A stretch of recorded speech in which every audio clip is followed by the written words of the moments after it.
This is the Philippines. Mabuhay! We are ANC.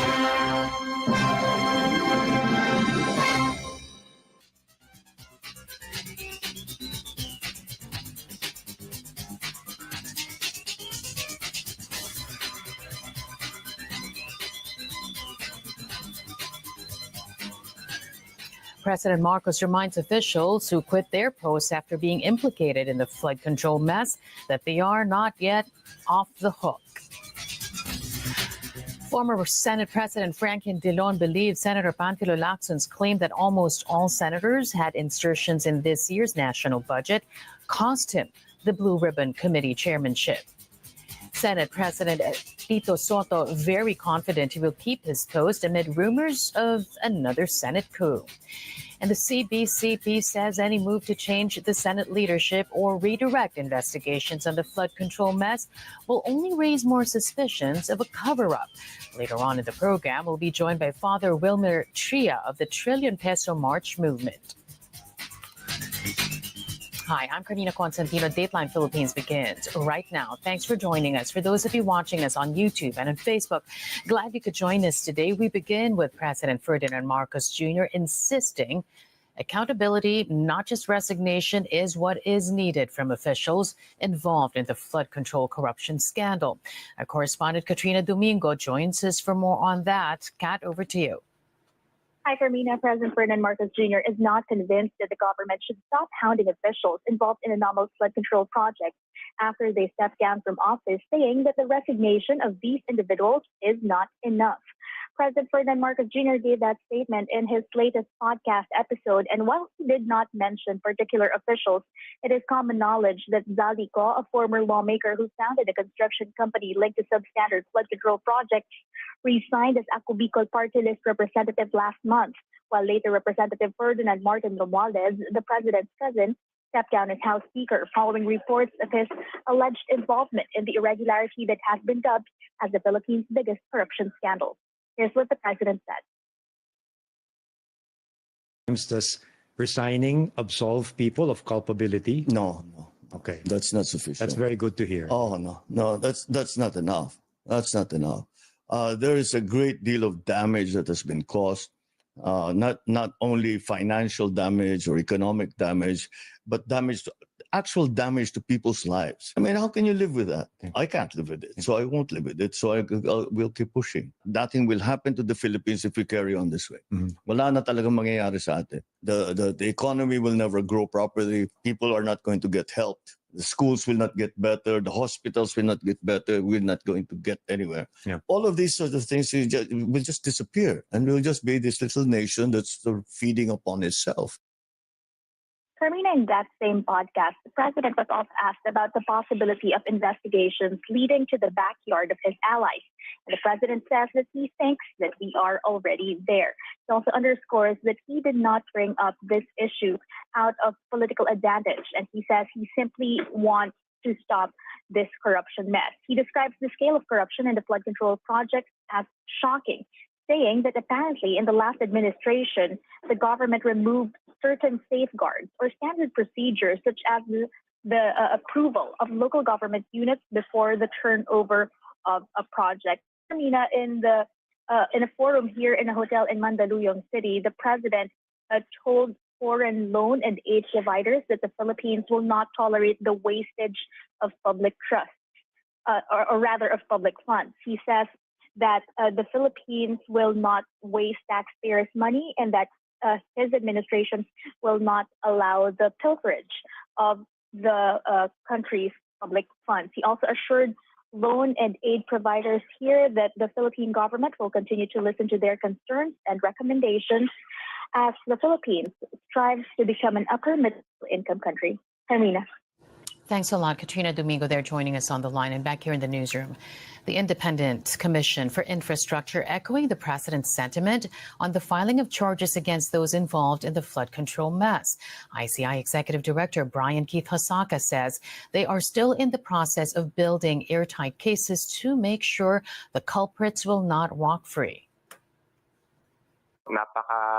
Komplikado po tong bagay na to. Hindi po ito napakasimpleng kung masabi ko po modus ocrimen po, no? medyo it's a web of corruption po kung sasabihin ko po sa sa English, no. Kaya po ito po ay talagang dahan-dahang hihimayin gaya ng sinabi ninyo, at siguro the web should be entangled, no, para po makita natin kung ano talagang totoo.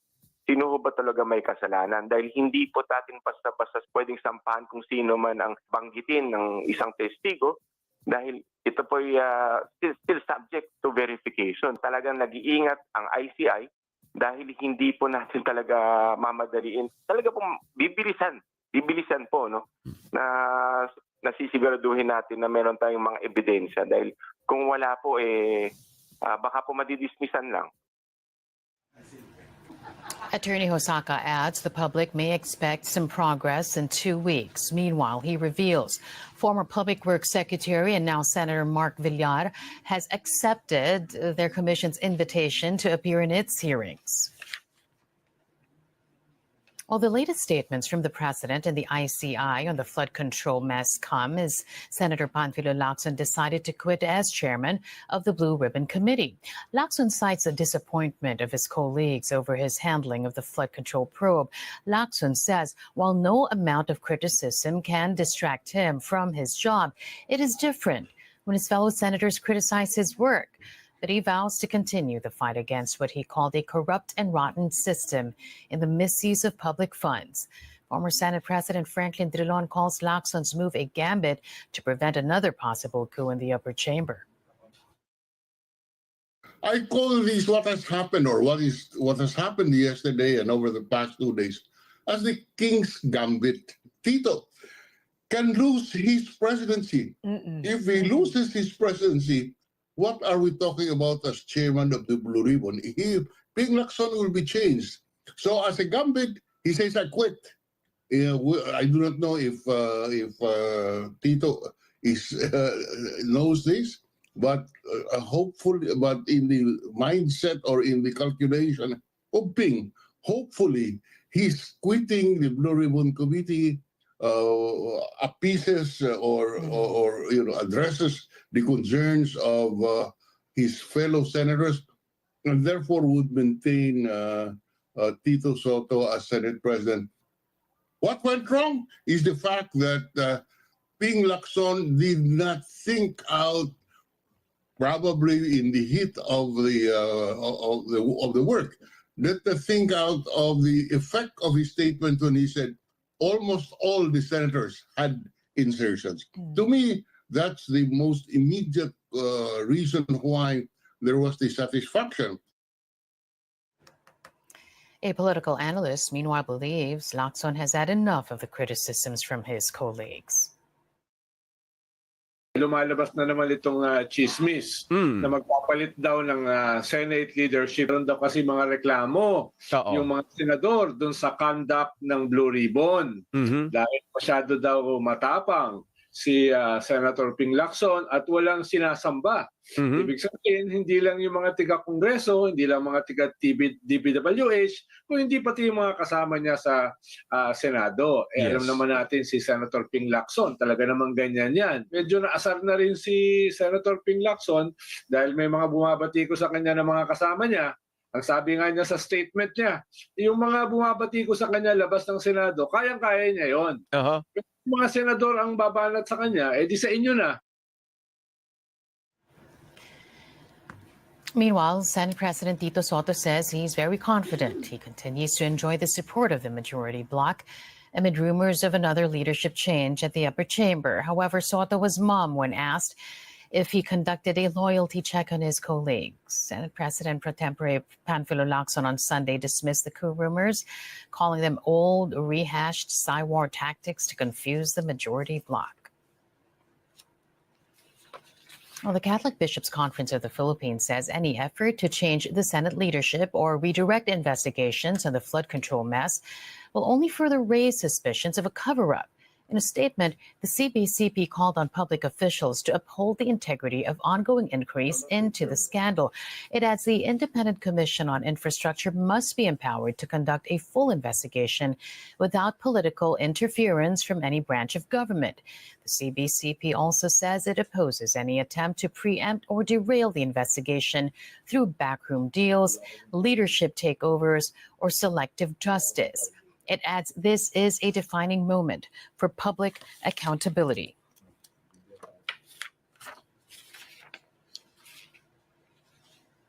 Over at the lower house, Speaker Faustino Bojidi III called on employees of the House of Representatives to work together in restoring the public's trust in Congress amid the implication of several congressmen to the flood control scandal. Vivian Gulia joins us now with that story. Vivian, over to you. Hi, Carmina. House Speaker Faustino Bojidi III has acknowledged that public trust on the House of Representatives has declined and urged the lower chamber to work on restoring that trust.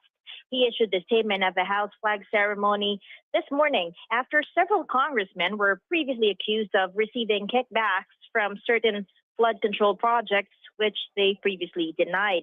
Do you recognize that Congress is in a difficult situation and is facing a huge challenge? But he said this should also be a reminder for everyone to work harder to regain public trust on the House of Representatives. The House Speaker issued a challenge to every crisis, to turn every crisis into challenge into motivation to do better. Here is a portion of his statement. May nababalitaan pangako ako na may mga kasamahan tayo na kailangan pang magpalit o mag-alis ng uniforme bago pumasok dahil sa takot na mapag-initan na habang nagpo-commute papunta dito sa Kongreso.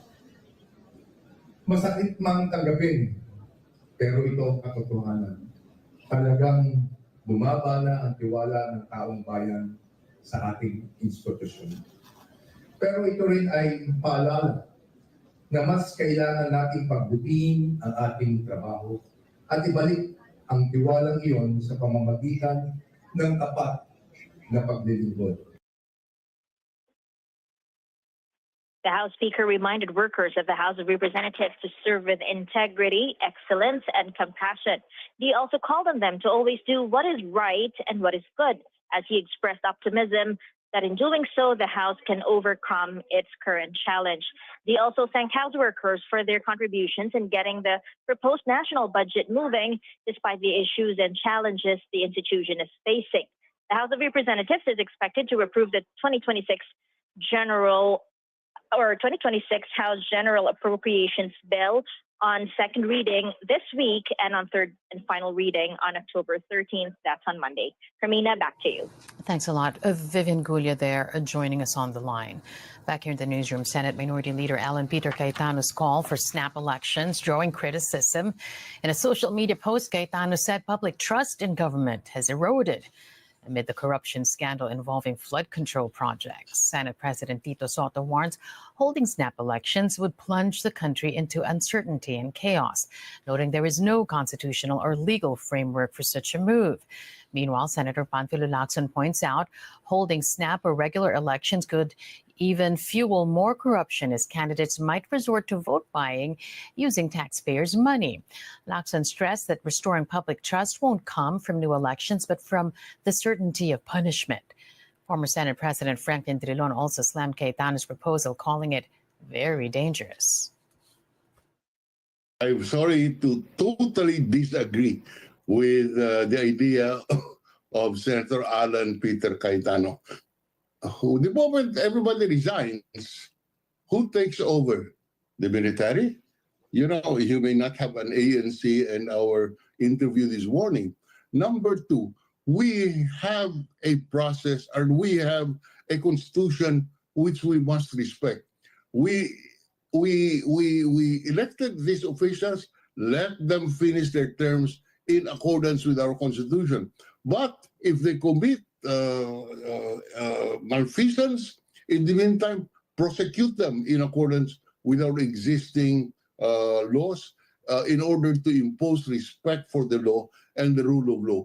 But asking everybody to resign. I dread that day if it will come, because very, very dangerous. We become a banana republic. Senator Cayetano's brother urging him to walk the talk and be the first to give up power. Former Taguig Mayor Lino Cayetano made that appeal, saying it would show his brother's sincerity. The younger Cayetano adding, and no one from the family should run for office in the 2028 elections. Veteran election lawyer Romulo Macalental, meanwhile, says the snap election proposal is simply not in the Constitution. He's also concerned this would derail the probe into the flood control or into the corruption in flood control projects. Ang stop election maaari lamang mangyari yan kung meron tayong revolutionary government na kung saan ay napatalsik ang buong pamahalaan. Mahirap magkaroon ng snap election kasi madidiskaril itong investigasyon na nangyayari sa ngayon. Okay. Dahil sa kapag nangyari yan, ang makikinabang lamang ay yung mga involved dyan sa controversial na flood control projects na yan. Kasi matitigil ang investigasyon at matutuon ang paningin ng taong bayan sa magiging snap election na yan. As for political analyst Ronald Llamas, Cayetano is not the right messenger for that call. Medyo hindi maganda na siya yung mensahero. Yung nagtatawag ng snap election, dahil dismayado yung mga tao, mukhang kasama siya dun sa mga politiko na dismayado ang tao. So, mahalaga kasi kung sino yung messenger di ba? Dapat siya yung simbolo ng kanyang itinutulak.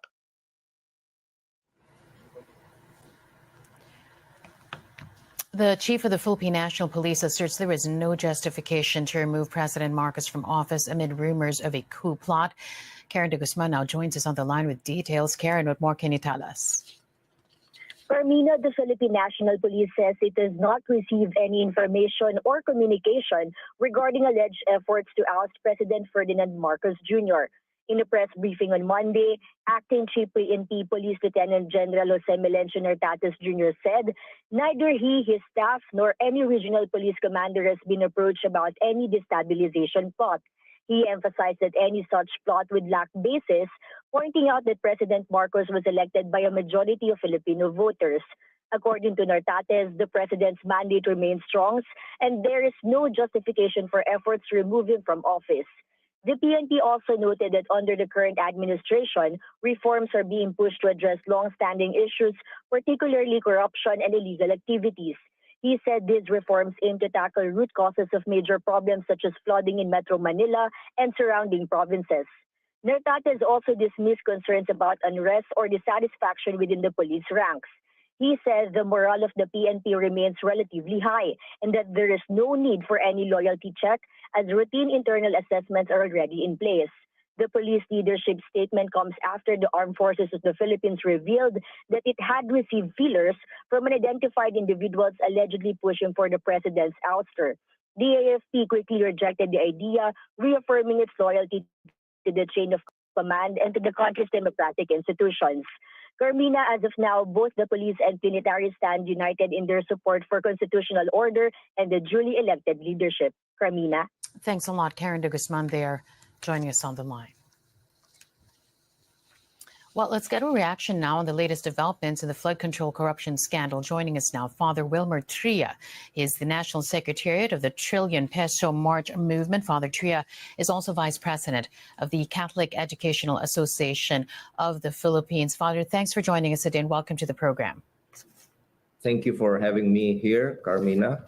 All right, Father, simulan po natin dun sa linabas niyo pong linabas na statement ng CBCP.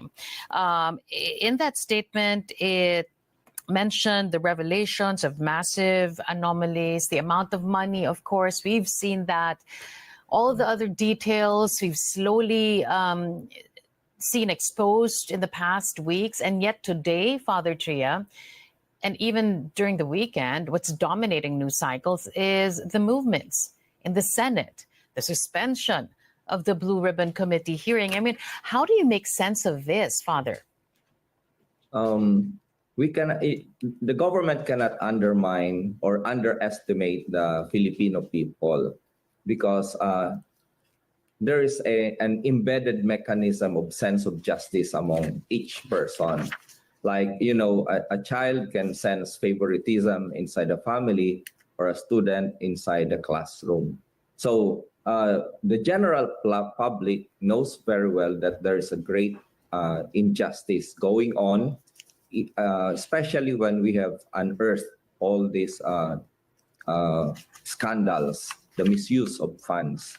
So that's the reason why the moral fire is there. We shall sustain it until we get the retribution. Well, you also said as well, the group has also called for, transparency in the processes of the ICI. I mean, it was created to restore public trust. I mean, we all know that, the origins of the EO. But is it restoring public trust as we speak, given the secrecy that's being felt by the public, Father Chia? Yeah, once again, even if structures are being placed, we are still vigilant. There should be no sense of cover up. Like what happened or transpired during the weekend when the conduct of the Blue Ribbon investigation was suspended, and there's the threat of changing leadership in the investigation. And then by not allowing us to see what's going on in the ICI, these are indicators of a possible cover-up, and we don't like that. So what are you going to resort to if you don't like the cover-up and the indicators of a cover-up, a possible cover-up that you're seeing, Father Chia? What are you going to resort to? First of all, our commitment is the service of the truth. We want the truth. We have not forgotten our demand for the impeachment of Sara Duterte. That's one of our first demands, even before we discovered about this massive flood control corruption or scandal.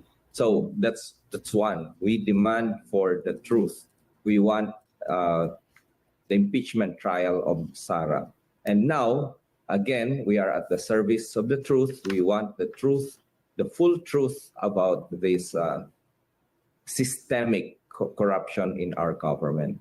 And in the manifesto, it was clear that we want, the first I is ikulong, we want retribution, we want those who are guilty to be punished accordingly based on the law. And second, that the money, the funds stolen should be returned with corresponding legal and moral interests. And the last one is transparency. The SALN, ibalik yung SALN.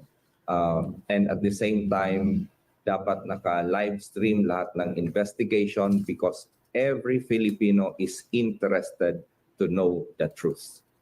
Father Chia, what is very clear to you now? Katulad nga nung sinabi natin kanina, no, itong nakaraang araw pa lamang ang daming mga lumalabas. Movements in the Senate. There's talks of, the president's ouster, a Senate coup. Pinapabulaan na naman. Merong namang pangkontra yung ibang mga nasasangkot sa mga usapan. But still, in the middle of it all are two things. The public and this massive corruption scandal. Ano ang klaro sa inyo ngayon, sa inyong grupo po? This is a spiritual warfare. Kaya ang leadership is leadership of church leaders. Ito yung tinatawag nating CLCNT. Church Leaders Council for National Transformation. Yung lead convener ng trillion peso march ay mga leaders ng iba-ibang simbahan, whether Catholic, Protestant, evangelicals, including the Muslims and the IPs. Kasi alam natin na this is a spiritual warfare. We don't want politics here. Yung symbol ng white ribbon is the purity of our intention to really fight for what is right. Father, when you talk about starting a spiritual warfare. I mean, it can only work if there's an iota of conscience involved in those that you're fighting. Hindi naman mangyayari lahat ng ito kung meron silang konsensya. So how do you think you're even going to make a dent? Una yung kaya transform natin itong march from the historical march that took place last September 21, where we expected only 30,000 but 70,000 came. At the time, there were only like 80 CSOs who committed, but in the end, nagkaroon ng 115 civil society organizations and total of 135 student organizations. So para sa atin, this is historical and we want this to be sustained. Ang demand for truth is also accompanied by the demand for the waking up of our social consciences as Filipino people. Kasi lahat naman tayo naging participant sa corruption na ito. When we continue to recycle political dynasties who are designed not to work for the common good, but only for their own personal pockets. How far are you willing to take this, Father Tria? If we share the same vision, if we share the same moral fire, this will move on. Like we're planning for another louder, prayerful, peaceful rally on November 30. That's the Bonifacio Day. But if nothing happens, we will make and plan another major protest rally nationwide on the 25th of February. And to the concern, or at least the narrative that some sectors are putting out there, that this kind of mass action will only add to the uncertainty of this country's future, tila bagang nananakot pa na baka kung saan pa mapunta. What do you say to that, Father Tria? Our approach is really holistic. And that's the reason why the schools are involved. The CAP, Catholic Educational Association of the Philippines, the parochial schools of Manila, and other ecclesiastical province. Our role is to form consciences, to awaken the hearts and the minds of the people. So that goes hand in hand with all these mass protests. So even if there are no marches, there are no massive protests, like right now, we are conducting many trainings, many talks, many formation seminars, and at the same time, we remind our parishioners to wear white or white ribbon. We will have the praying of the National Day of Prayer and Public Repentance to be launched tomorrow by the CBCP. So there are many activities like the ringing of bells, the noise barrage, in order to sustain this moral fire. Father Tria, many times already in this conversation, you mentioned that the demand is only for one thing, and that is for the truth to come out. What gives you hope? What gives you confidence that the truth that you're demanding for will come out during this administration? Of course, this is the year of hope. The Vatican has declared this as Jubilee Year, Pilgrims of Hope. So the hope is the only baon, the only thing that we have in order to reach God's kingdom. So if we are dreaming of a transformed country, of a renewed country, we definitely need hope. So there is hope that truth will come out. The Cardinal has opened the doors of the church for anybody who would cooperate to tell the truth, to tell everything, hindi yung edited by our political leaders, kundi yung bare, naked truth so that the people would know. That's how dedicated we are to the truth. Kapag hindi po naging transparent ang ICI, ano po ang pinapahiwatig nito sa grupo niyo po at sa publiko? There are plans actually to do our own citizens investigation. So that's constitutional, and we will pursue that with the help of all the different organizations, CEOs that we have, plus the luminaries, former justices, the IBPs. We will link with all these agencies, with all these organizations and associations, so that we can conduct our own investigation if we fail or if we don't trust anymore the investigations being conducted by the government. What's going to be, the final proof to your group that the ICI and the way it's conducting their investigation is not to be trusted for you to pursue what you're calling a citizens investigation, Father? Final proof for the cover-up is by not allowing us to have access to the investigation being conducted. Another final proof is the super delay of the investigation. There are deadlines that had been set so that we know that they are doing their job. It seems to us, now that you've mentioned the citizens investigation, and as you said, there have been talks, there are plans. Since when did you come up with this plan for the citizens investigation, and who have you been talking to? Actually, we talked to former Supreme Court Justice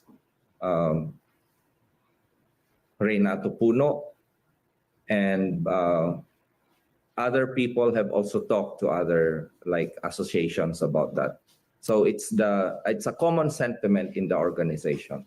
And how are you ensuring that this group or this investigation that you're prepared to conduct will be isolated from political intervention, and that it won't be used by political forces? Yeah, the demand is for the CLC&T to take the lead in all these movements, in all these activities. So as long as the church leaders are there, the top leaders in the Catholic Church, the top leaders in the Protestant and evangelical churches are there, that's a guarantee to the people that this will never be politicized. But when it comes to the powers of the citizens investigation, Father, I mean, with the executive order creating the ICI, it was given certain powers, although it's lacking, according to some of our lawmakers. It lacks the power to compel, to appear and present evidence. But what about the citizens investigation? What makes you think that this will compel people to come out with the truth? There are some witnesses who are actually expressing their desire to tell all. But we need to assure them of their safety. So remember, during the time of the fall of the Marcos dictatorship, when we gave safe havens for the defectors. So we can do the same thing. And that's actually the promise of our Cardinal Pablo Virgilio David. Father Chia, I mean, I'm reading between the lines here, and please confirm it to us. Or is it just a matter of time? Is this more of a foregone conclusion that the citizens investigation will see the light of day, and it's not just an option that's waiting there for you to take? I think it will happen soon, as soon as we are not satisfied with the results of the investigation. The system, the structure will be ready to conduct its own investigation with the people, the witnesses who are ready to tell the whole truth and nothing but the truth. And just as a final question, how many witnesses have come to you? To me, as far as I'm concerned, I'm just one of the members of this TPMM. I have you, at least. what I meant there is the organization, not just to you personally. I have not gathered the data from our group. We are isolated. In fact, I'm here in Bicol right now. So if I'm not sure, but at least in my case, we have one. All right, we're going to have to leave it at that. Father Wilmer Tria there of the Trillion Peso March Movement. Father Tria is also Vice President of the Catholic Educational Association of the Philippines. Thanks again for joining us this noon. Take care. Okay, thank you. From there, we're going to take a quick break. Up ahead, government extends the ban on rice imports. We'll give you details when we return. You're watching Dateline Philippines here on ANC.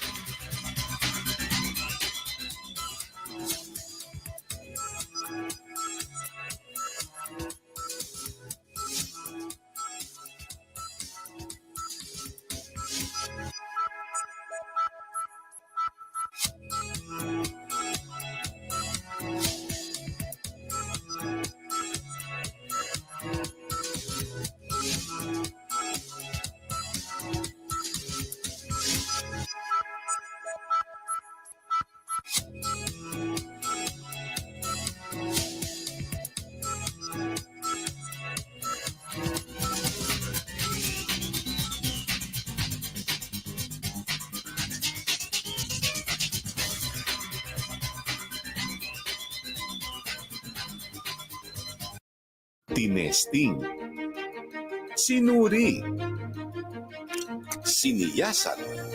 Ang resulta, super effective ang Shield sa pagpatay ng bakterya at virus. Shield Antibacterial Soap. Believe ang mga eksperto sa Philippine Nurses Association. At si Mami, Tiwala ako sa Shield. Shield Antibacterial Soap. Napatunayang mabisa. Ang mga nurse, tiwala. ACS. Maulan man, no worries na amoy kulog ang damit. Charm, Fab, Con, bangong kumaka-blue.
This is where newsmakers answer to you. My promise would be the same as I promised when I was Senate President, and I believe I was successful with that. We will make sure that the Senate is independent. It will not be subservient, but cooperative. Our commitment to the Philippines stands on its own. It's not about any third country. It's not about China. This is where headlines are made. Sa sinabi ng Pangulo na mahiya naman kami. Parang hindi kami nahiya. Kami sinabihan na mahiya kami pa yung mag-iimbestiga ngayon. I also didn't have faith in Duterte because he was my persecutor, but I have faith in the justice system. This is where we do the news. That's the people's money. Tapos, ganun-ganun nga. Ang lakas ng loob ng mga to, hanep. Talagang ibang klase. Kaya, well, makakatikim sila ngayon. The country must free itself from endemic corruption. Malaysia should not be known because of these various past scandals. This isn't just talk. It's not a surplus because the profits are earmarked. I watched your interview with Congressman Edsel Legman this morning. So that there are others. He doesn't even have a flagship project at this point. But how could he if the budget's been mangled in that way? Darren, that's a very good question. Yung tao bago patayin ay pinag-confess nila. Magbabati ba kayo ni Hanila? Bakit naman hindi? We're proud of our accomplishment. International law does work. I want to thank you for joining me here, sir. Thank you. This is Head Start.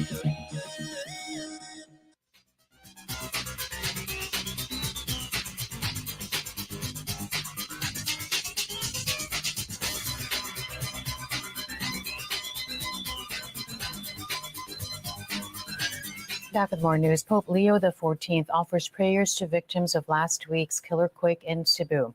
In his message, the Pope expressed solidarity with those affected by the tremor. Over 70 died in the magnitude 6.9 quake, and thousands of families were forced to flee their damaged homes. On the evening of the 30th of September, there was an earthquake in the Philippines, especially the province of Cebu. I express my closeness to the dear people of the Philippines. In a special way, I pray for all those who are badly challenged by the consequences of this earthquake. Let us remain united and in solidarity, in our trust in God. The Philippine government extends the suspension of rice importation until the end of the year. Agatha Gregorio on the line to tell us more about this. Agatha, over to you. That's right, Carmina. Agriculture Secretary Francisco Chu Laurel Jr. confirmed the importation of rice will be suspended until the end of the year. We can recall the suspension was initially ordered for just 60 days, starting September 1. According to Chu Laurel, an excess of 800,000 metric tons of rice was imported as of September this year. But based on projected harvest, the DA Secretary says they only need to import 3.6 million metric tons for the entire year. And so only 2.7 million should have been imported by last month. But data from September shows this has already reached 3.5 million metric tons. Chu Laurel adds they are looking at resuming importation by January and eventually suspending this again from February until April. This is because they expect to run purely on local stocks for rice in December this year. House Speaker Faustino Boji III also expressed the need for reforms in the tariff system, saying this should be increased to 35% from the current 15%. Sa aking pong pakipag-usap sa mga magsasaka sa aming pong probinsya ng Isabela, marami nagsabing bumaba pa sa 8 piso kada kilo ang palay, malayo po sa 16 na hanggang 18 piso na kailangan upang makabawi po ang ating pong mga farmers. Kapag palugi na ang benta ng palay, hindi lang kabuhayan ng magsasaka ang nanganganib, kundi pati na ang seguridad ng pagkain sa ating buong bansa. Dito natin nakikita ang garang pangangailangan para sa totoong reforma. Kaya naman, isa sa mga pangunahing prioridad ng ating isinusulong sa LEDAC ay ang Rice Industry and Consumer Empowerment Act o RICE Act upang mapatatag ang National Food Authority or NFA na mapangalagaan ang kabuhayan ng ating pong mga magsasaka at mapanatiling abot kaya ang bigas para sa bawat pamilyang Pilipino. Other lawmakers like Representatives Wilfrido Enverga and Robert Estrella echoed the call. Carmina? Thanks a lot. Agatha Gregorio there joining us on the line. Well, vegetable prices are going up at a public market in Quezon City. At the Kamuning market, the price of carrots has more than doubled, and it's now at 280 pesos per kilo. Smaller increases seen in other vegetable items in what vendors say is partly due to recent storms. Tumaas po. Ang carrots po, hindi bumababa. Wala pong 100. Doon lagi ang ulan, doon lagi ang baha. Yung mga landslide. So, tinatamaan sila. Sa binggit, alam nila nagtitipid na sila. Minsan yung iba, hindi na naglalagay. Ang nakaka-afford na lang ngayon, mga rich people, nakakabili sila by kilo. Local oil prices also heading higher this week. An 80 centavo increase for a liter of diesel will take effect Tuesday, along with a 20 centavo hike for both gasoline and kerosene. Local oil prices mirroring global benchmarks today as the OPEC Plus over the weekend opted for a modest hike in monthly production amid oversupply concerns. A check now on the local financial market. The Philippine Stock Exchange lower at the start of the trading week. Its main index down by 1% at noontime today, with the broader all shares index also in the red. Sentiment hinging on market-moving events this week, from Tuesday's inflation print, jobs data the day after, and to the central bank's rate decision on Thursday. Catch the PSE's closing numbers and the analysis later on Market Edge at 3. Still ahead, Syria holds its first election after the fall of the Assad regime. More on that when we come back. You're watching Dateline Philippines here on ANC.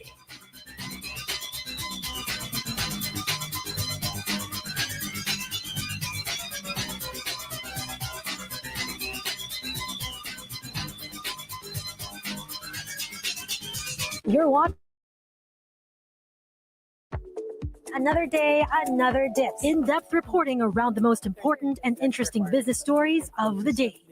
I'm very, very excited to be able to really put them at the forefront of all of our projects that we're doing with Ayala Hospitality. Entrepreneurs, for example, they are business owners as well and thinking about their personal needs for their families. So when we talk to one person, normally we also start addressing not just their personal side, but actually the business requirements as well that they have. There are no institutional mechanisms that keeps the memory and the decisions and the processes alive so that policies become consistent over time. Interviews with people in the center of global business conversations. We're adding more retail in the mix, the supply chain in terms of getting more oil tankers to help with the logistics and everything else. Davao being, one of the biggest key cities there, so they're launching projects alongside us. So it keeps us on our toes. Essential, actionable information and analysis for your daily investment decisions. Market Edge, Mondays through Fridays, 3 p.m. only here on ANC.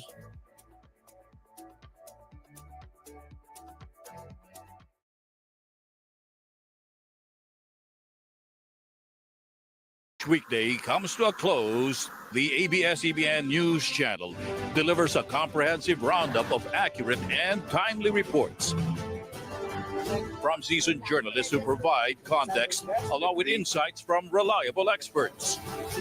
Get the news that matters in the Philippines and around the globe from The World Tonight. Anchored by Tony Velasquez on our broadcast tonight. Catch it weekdays on cable at 9 p.m. in the Philippines and also on the ABS-CBN News YouTube channel.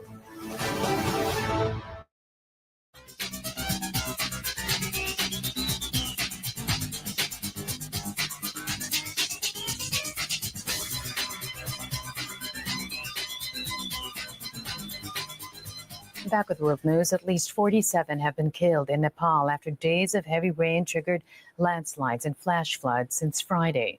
In the capital Kathmandu, rivers overflowed, submerging vehicles, flooding homes, and cutting off major roads. Officials say dozens more remain missing. while rescue teams race to reach affected areas, especially in the eastern district of Ilam. Authorities now on high alert with more rain expected Monday. Syria concludes its first election since the fall of the regime of Assad leader Bashar al-Assad. The vote comes as President Ahmed al-Sharaa, who seized power after toppling Assad last year, works to strengthen his hold over a nation still divided by years of war. Sunday's vote will determine nearly two-thirds of Parliament's 210 seats, but Sharaa will have to pick the remaining third to establish the legislative body. And before we go, stay updated on the latest news and get access to insightful discussions.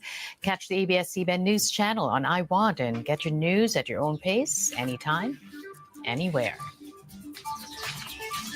And that'll do it for today. Thanks for joining us. I'm Carmina Fonsantino. If you want to visit today's episode, you can play back this newscast on our YouTube channel and on ANC 24/7 on Facebook. Keep well. Have a good rest of your Monday.